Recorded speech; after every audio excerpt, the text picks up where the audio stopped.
What's up, guys? Welcome back to the channel.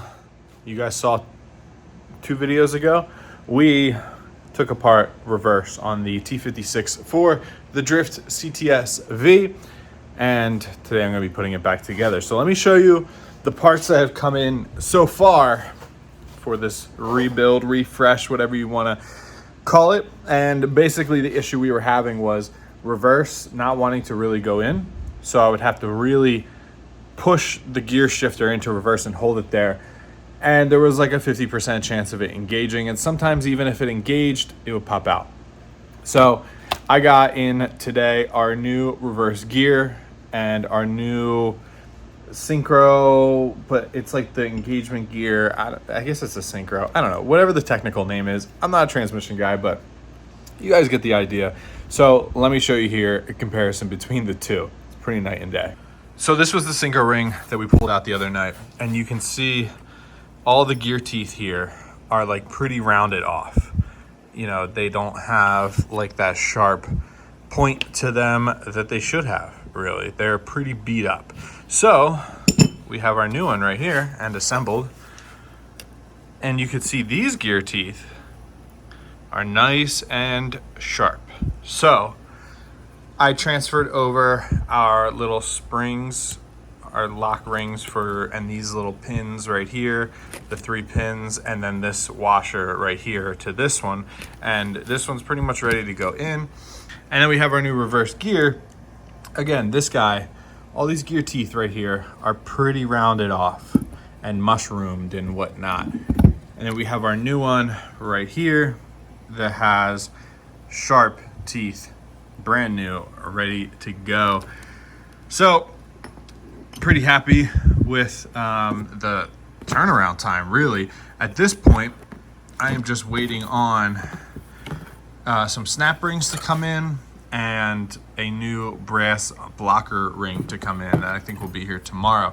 I also replaced this one thrust washer. So I noticed there's this thrust washer that sits on the front side of the gear, and it had a groove ground into it from the one snap ring. So I figured that is, or could be, creating some play. So I ordered a new thrust washer, so that will take the place of the old one. But otherwise, I'm just waiting on some new snap rings to come in, and then this will be good to throw back together. But I could at least, I think the last part I had out was this guy right here. I think I can slide this synchro assembly on with the fork. So give me a sec. Let me set this up and get this onto the transmission. So we did our new reverse fork pads. So I'm going to take our synchro here. I'm going to slide it on to the fork. We're going to lift this guy up, start sliding it onto the shaft here. All right, so I have my fork backwards. So we got a slit on there. I'm waiting for a snap ring there, but we get this guy on right here.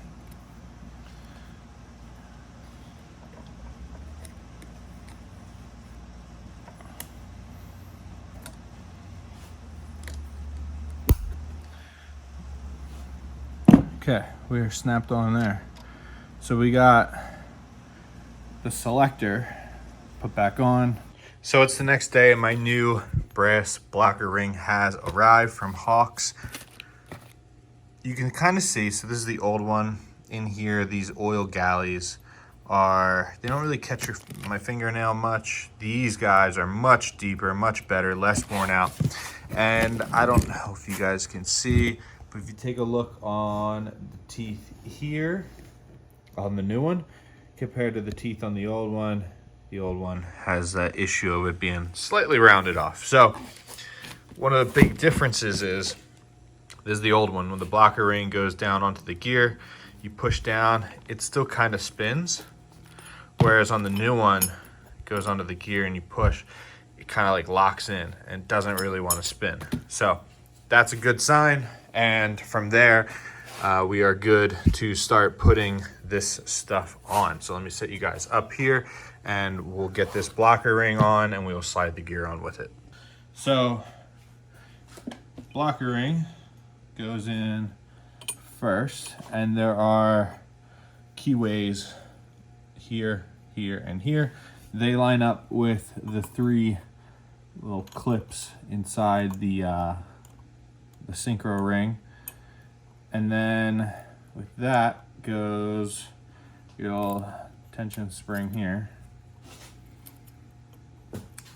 And then with that comes your reverse gear. So let's see if maybe I'll do it this way. There we go. And then we have a new thrust washer that I think I mentioned that slides on here. And then we have a snap ring, which I will let it sit there. Like I said, I have new snap rings coming because some of them were a little worn out looking,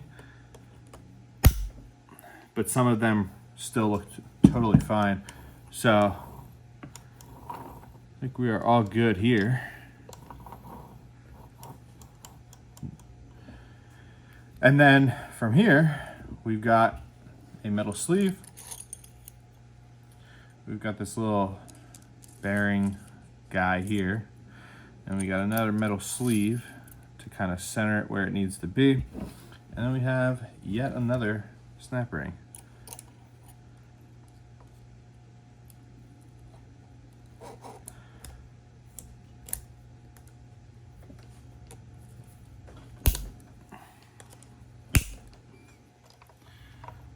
So we are all good there. Okay, so picking back up, I got my whole snap ring kit from Hawks, and basically it comes with a bunch of assorted snap rings that are used in the T56 here. I think it's, to be honest with you, it's just a random assortment, I think. I don't really know, but it came with 4 of these guys. So I only had to reuse one of the old ones, got rid of these guys. You can kind of see, I mean, I don't know if it means anything whatsoever, but when you line up the one end, these guys are a little tighter. So I don't know, maybe that means something, but I'm replacing these 2. And then also these 2 that are incredibly worn. Like you can see there's a lip ground down. This one was pushing into this gear right here. And then this one was the one that was grinding into the thrust bearing that sits right in front of the gear here. The thrust bearing was here. This snap ring, so these 2 pieces right here, were literally grinding into one another to where the snap ring was sitting inside of the thrust washer. So I figured it can't be good. So that's why I got the new thrust washer. It obviously creates some movement and some play. And you know, if this gear has in and out play, which it has the slightest bit, but if this gear has significant in and out play, that's going to affect the engagement with the synchro and all that when you try and put it in the reverse. So I have this guy back on here. I replaced all these. I just went back and undid what you guys saw me just do. So next I have to take this speedo gear and press it on to the shaft here, and then we have one last snap ring, and then we can start putting this thing back together. The kit also came with, so that's the old one right there, and this is the new one right here. Again, there is some deflection. I can obviously see in this one between the 2 pieces. So this is what holds the fork on.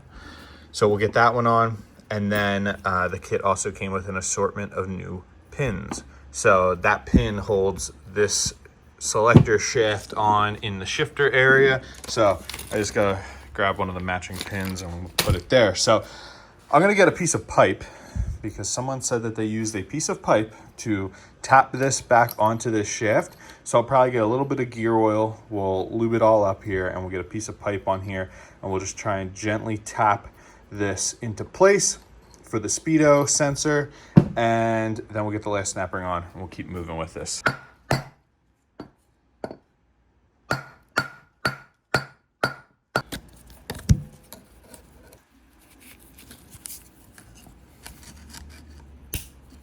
We are in. Okay. Get this guy spread out and on. There we go. We are on. Now we're gonna go ahead and we're gonna get the shift selector arm back in. That goes up in here, and that kind of blocks the gear set in. Now I just got to go to the bag and find a new pin. We'll roll the transmission over, and I will tap the new pin in to secure the piece.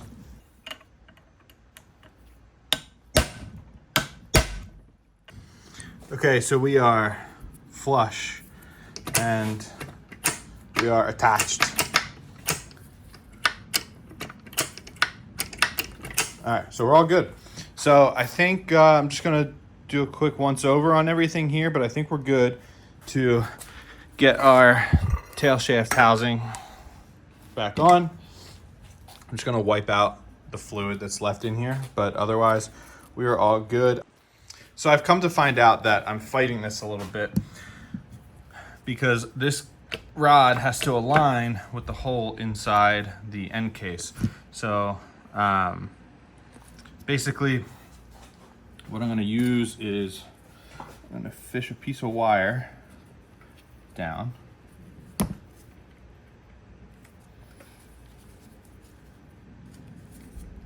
And then when I am sliding the end case on, I'm going to lift with the piece of wire on this rod so that it will align where it needs to be. And basically then I can get it on this rod, and then once I have that, I'll pull the wire out and we should be good. So I'm gonna do the RTV. I just used a plastic scraper and scraped off what I could, but I'm just gonna do a little bit of RTV, spread around the case here, and then we'll get this thing slid on, sealed up. Okay, let's see how flawlessly I can do this. I got my RTV around it.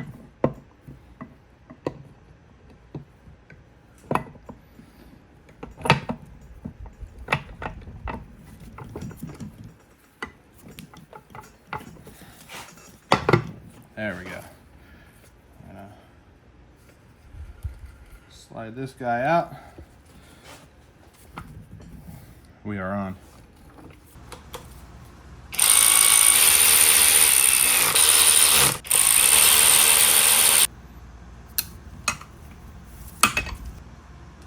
I always give these pins whenever they're out just a nice coat of grease, because these guys will get seized, you know, obviously not so much in a race car where I'm not driving it in inclement weather, but when these things get wet and corroded, they could seize up on you and they could be a pain in the butt to get out, and that's how you break them. So I know I mentioned it in the last video during disassembly, but these pins will break on you if they're old, and they are replaceable, but it's always nice to not have to replace things. So I got the shifter on, and I'm going to see if I can get to go into reverse. I don't know.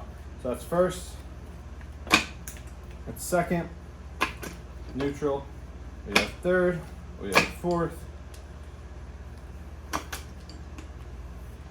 we have fifth, we have sixth. Let's see if we can do the almighty reverse. We're all the way over. Let's see. I need to leverage. That's reverse right there. So let's see if we can spin it.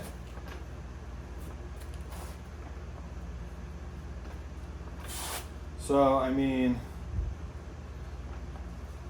now let's go to just to make sure I'm spinning in the right direction. Let's come.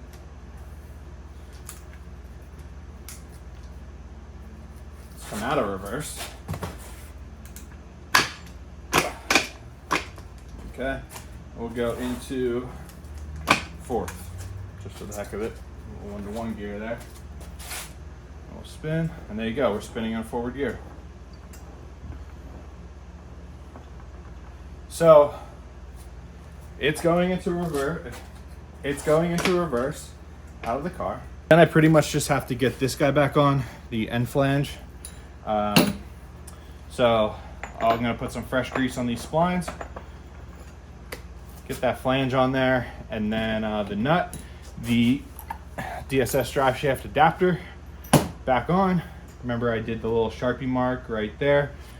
So we'll get that lined up with that hole right there, get it all put back together, and then our T56 is going to be ready to be put back in the car.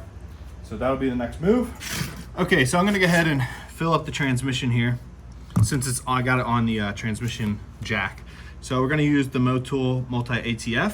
I'm gonna stick to the old funnel method. These things take about 4 quarts of fluid. So we got plenty of filling to go here because this thing was just about completely emptied, obviously because I took it apart. So let me get this all dumped in here, and then we'll be good to lift this thing up into the car. Now we are officially 100% ready to get this thing back into the car. All right, so after a rough 2 hours on my back, the shifter's back in, our transmission is back in, our drive shaft is hooked up, and now I'm going to finalize it with a bleed involving my new speed bleeder.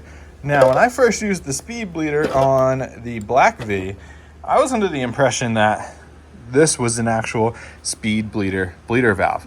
Turns out it's just a regular bleeder valve, and they call it a speed bleeder, I guess, just because the line is up here. So I'm going to reroute the line after the fact because it's currently the closest thing to the header, and I don't really like that. So what I'm going to do is just remove this regular bleeder valve, and we're going to one-person bleed this whole thing. So what I'm going to do in order to achieve that is, firstly, I want to get rid of all of the crap fluid that is in here. Now, my mistake, and I think the root cause of my issue, was I used, gotta get that cleaned up. My mistake, and I think the root cause of my issues with the clutch was the fact that I was running .3 fluid.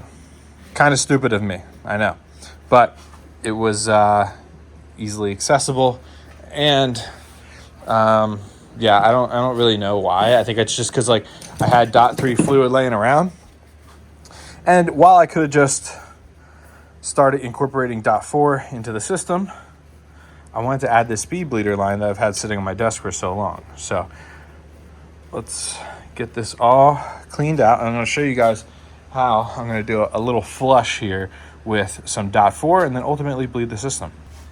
So we're going to start with some Motul RBF 660 .4 racing brake fluid.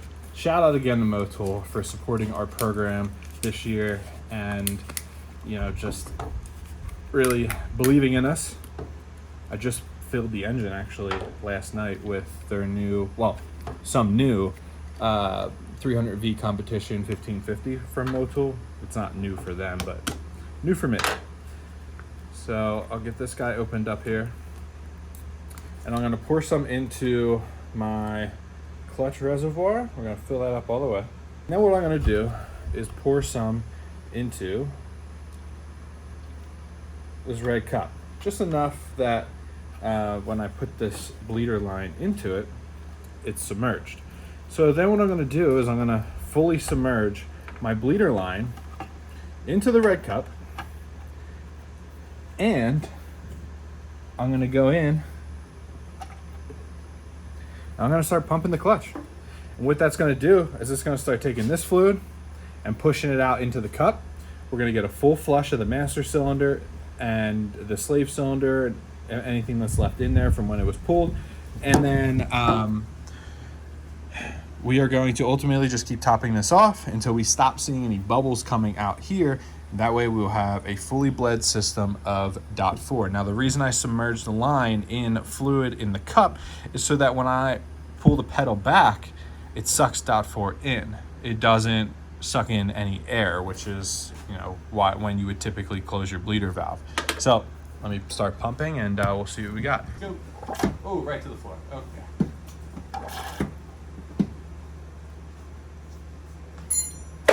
So, one of the downsides of these things having such small cylinders, master cylinder reservoirs, is that one, not much fluid in the system. Two, they empty easily.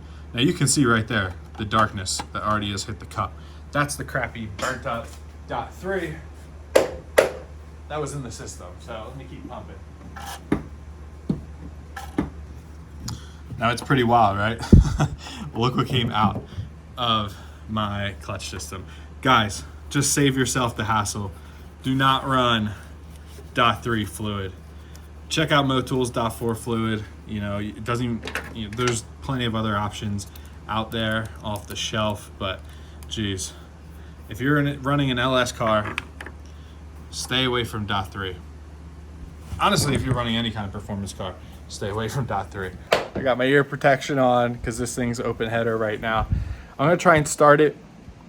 I'm gonna try and just put it in some gears and try and get it into reverse and see what happens. Granted, it's gonna be a no load situation, but still, I mean, it's either gonna work or it's not, you know? So let's give it a shot. We got fresh oil in this thing. Let's get to our oil pressure readout on the cluster there. All right. So let's give it a go here.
Isn't ever happy. There's 5th, there's 6th. This thing just isn't ever happy when it's cold.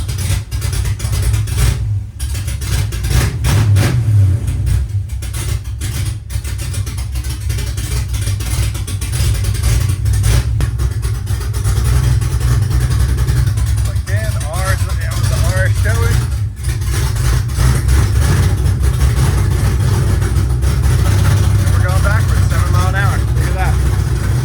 So hopefully when there's load,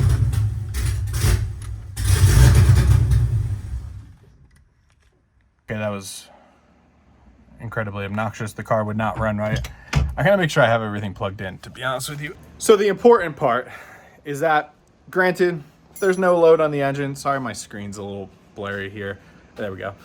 Granted, there's no load on the engine, so there's no real like weight on the transmission, you know what I mean? But that's more than what reverse did in the air before I did anything to it. So I have high hopes that once this thing's back on the ground, we might have a functioning reverse after all the work that we did. So really keeping my fingers crossed there. Taking a peek under the car, and I mean, there's no leaks or abnormal looking things leaking. I will probably do another bleed procedure on the clutch because it definitely wasn't fully disengaging when I went to go put it into first. Now again, that could be a no load sort of thing, but typically when the clutch is pressed in, it shouldn't be bogging the engine down or doing anything like that. So I'll probably do another bleed. The black car did the same thing. It's weird. Like when I put the new LS7 clutch in the black car, I think like last summer, I did a bleed with the speed bleeder, and then I literally backed it out of the driveway. I did a couple forwards and backs, like runs up and down the driveway, and then I ended up having to bleed it again because it was doing the exact same thing. So it's all good. I'm just happy that the transmission's back in. This has been quite the process, so thank you guys for following along with it. And if you have any questions, I would highly recommend checking out Hawk's 3rd gen for T56 parts. I was able to source all the snap rings, the billet, blocker plates, all that stuff through them. So very good resource, and they ship super fast. So like I didn't decide to get all new snap rings until like the other night. I was a little worried that I wasn't gonna have this stuff in time, but it's all good, you know? So all I gotta do is get the exhaust back on this car, and then I'm waiting for a single fitting to come in to finish up the rear brake line, the crossover kit that we're making, and then I'll be able to get this thing back on the ground, take it for a test drive, and see how it feels. So thank you guys for watching. I hope this video helped you guys out. Drop a comment below if it did. Drop a comment below if you have a question. Check me out on Instagram at Mike_Stansco, and check us out at stansco.jp for all your CTS-V drift part and other part needs. So thanks for watching, guys. I'll see you in the next one, and have a good rest of the night.